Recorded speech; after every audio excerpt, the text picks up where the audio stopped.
Hello বন্ধুরা, welcome back to my channel ফৌজিয়ান live.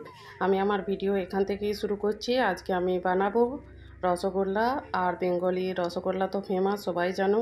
তো আমিও আমার মতো করে চেষ্টা করলাম। চলো তাহলে সাথে থেকো।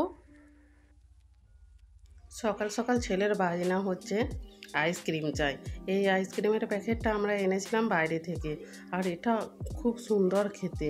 এটা ছিল বাটারস্কচ ফ্লেভারের, আর এর জন্যই ছেলে সকাল সকাল ডাব্বা আর বাটি নিয়ে হাজির, মাম্মি একটু আইসক্রিম দাও।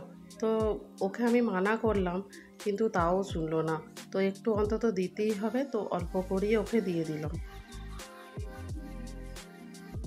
এই তো এখন এই ধরনের আইসক্রিমের ডাব্বাগুলো এখানে প্রচণ্ড পরিমাণে পাওয়া যায়।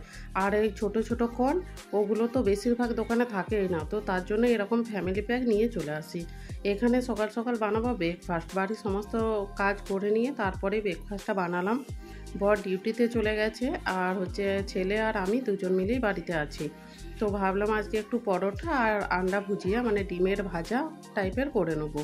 তো এখানে পেঁয়াজ টিয়াজ দিয়ে দিলাম, দিয়ে কড়াইয়ে তেল দেবো। আর এই ডিমের ভাজাটা একটু আলাদা ধরনের করে করব।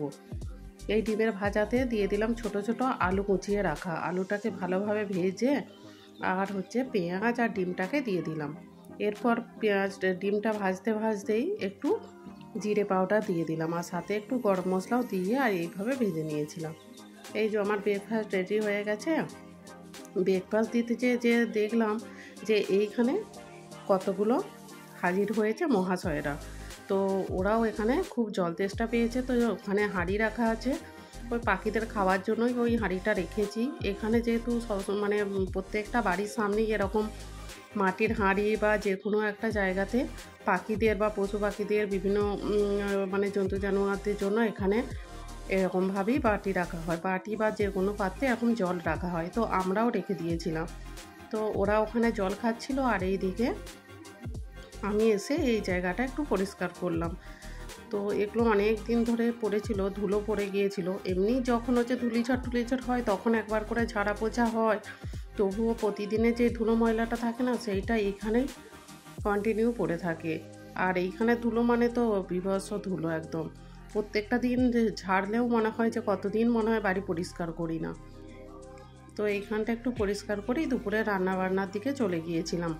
দুপুরের রান্নাতে আজকে ছিল ডাল, মিক্স সবজি, আর সাথে ডিম সেদ্ধ করে নিয়েছিলাম, আর একটা আম কেটে নিয়েছিলাম। এই আমগুলো আমাদেরকে সবজিতে দিয়েছিল। এরপর আজকে ভাবছি বানাবো মিষ্টি। মানে বাঙালিদের যে মিষ্টি হয় না, সেই মিষ্টিই বানাবো আজকে। তো আমার কাছে দুধ ছিল, আমি 2 লিটার দুধ গরম করে নিয়েছিলাম, কিন্তু এখানে হাফ লিটার মানে 1.5 লিটার মতো দুধ নিয়ে নিয়েছিলাম। 1.5 লিটার দুধে একটু ভিনেগার দিয়ে দেবো। ভিনেগার দিয়ে দুধটাকে ভালোভাবে আমি ফাটিয়ে নেব।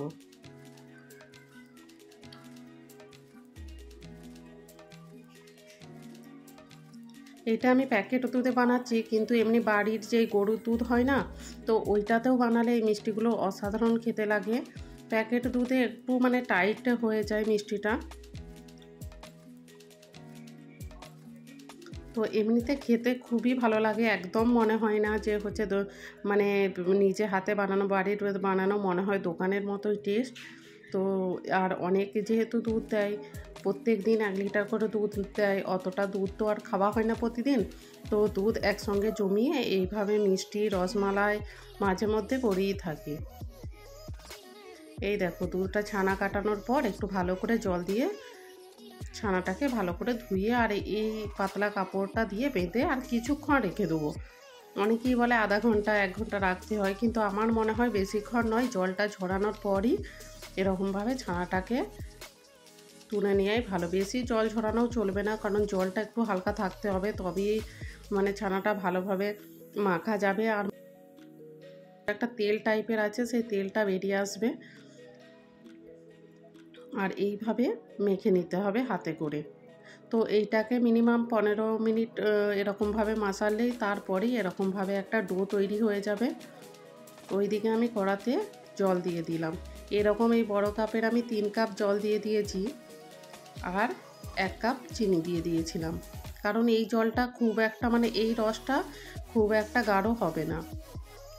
এরপর এখানে মিষ্টি বানিয়ে নিলাম। মিষ্টিগুলো দেখো ঠিক এইভাবেই ছোট ছোট করে পাকিয়ে নিতে হবে। যতক্ষণ না না প্লেন হচ্ছে ততক্ষণ মিষ্টিটাকে ভালোভাবেই পাকিয়ে নিতে হবে।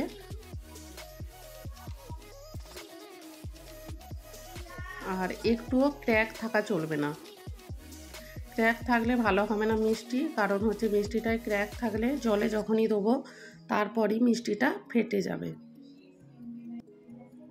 এইভাবেই সমস্ত মিষ্টিগুলো বানিয়ে নিয়েছিলাম।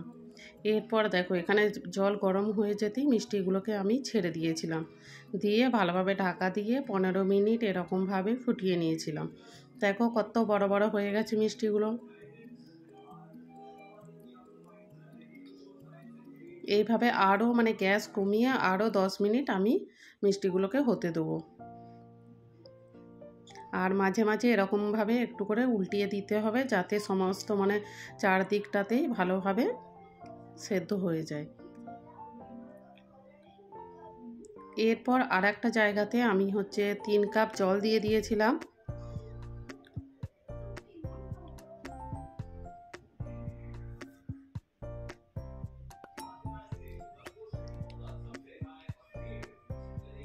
আর এই গ্লাসের ছোট একটা কাপের সাইজের গ্লাসের 3 গ্লাস চিনি দিয়ে দিয়েছিলাম।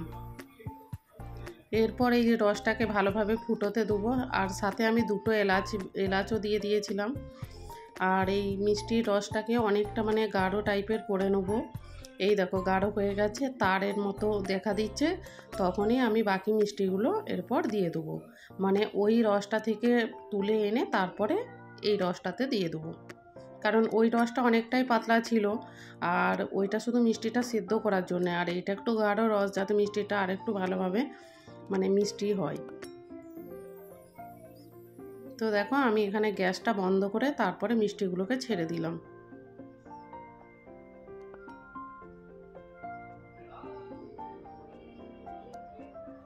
দেখতেই পাচ্ছ কত ছোট ছোট মিষ্টি বানিয়েছিলাম, কত বড় বড় হয়ে গেছে। এইভাবে আর একটু কিছুক্ষণ ঢাকা দিয়ে রেখে দিলেই আমার মিষ্টি রেডি। আর ভিডিওটা কেমন লাগলো অবশ্যই কমেন্ট করে জানাবে। ভিডিও ভালো লাগলে অবশ্যই লাইক করে দেবে, শেয়ার করে দেবে আর সাবস্ক্রাইব করে দেবে। আর এরকম ভিডিও পেতে পাশে থাকবে। নমস্কার।